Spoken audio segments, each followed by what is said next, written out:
Name a time when you had to be saved. It goes back to that first year. One of the bridges that we did was a steel stringer, 100-foot span. That one was in my sort of wheelhouse, steel design. Okay, but the other one was precast concrete box beam girders, and the block shear at the ends. Doug was like, "You need to figure this out," and I didn't even have an example. I mean, we had the ACI books, all like 7.5 manuals, like 7 inches thick. It's just like I remember like pouring through those things.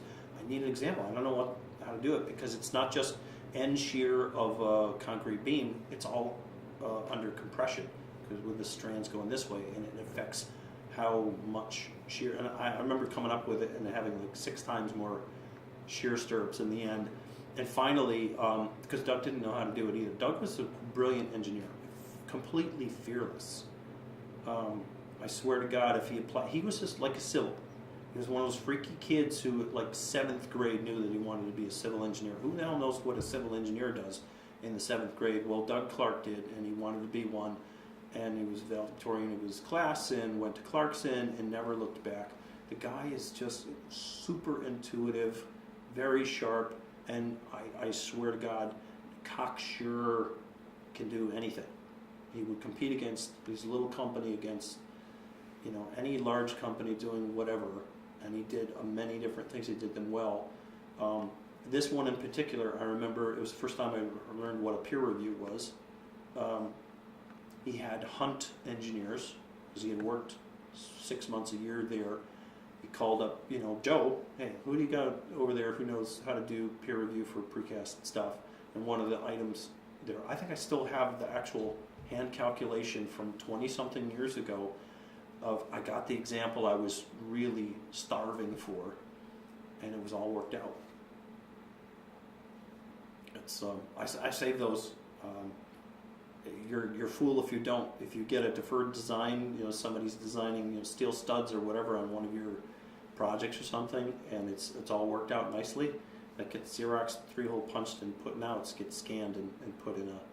But I have design examples for foundations, studs, seismic design when it came in the early 2000s, when it really didn't have a handle on it. I would look at somebody else's example and critique it. It was one of the good things and the bad things about working for a really small company. When I started working, it was myself, it was Ann Clark, and there's was it Tom?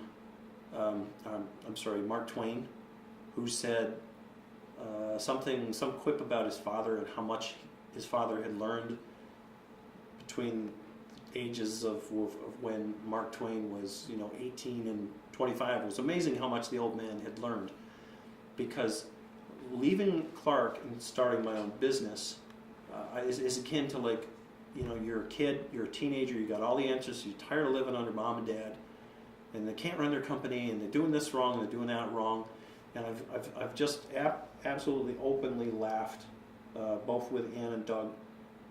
It all just seems so easy, because it's like being a parent or critiquing somebody who's a parent when you don't have kids yourself.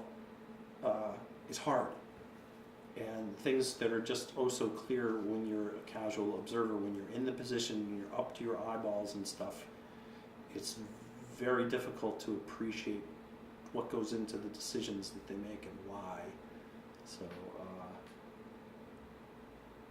somebody told me that as an engineer, or in a lot of different professions, that you get it all figured out when you're like in your late 50s, and there's a window of about 5 years before you burn out, and when you're still interested in picking up new things and learning, there's a very narrow window where you're really at the top of the bell curve.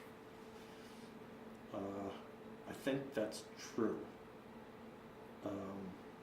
It's different for different people, but the ironic thing, of course, is that a lot of people, young people in particular, I was just the same as everybody else.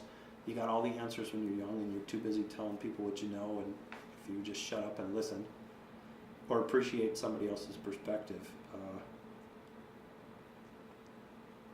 I don't know, what would you tell your younger self if you could have a conversation with yourself at 18? What would you worry about? Or what wouldn't you worry about that you spent so much time obsessing? Talk about women and relationships and all the rest of that.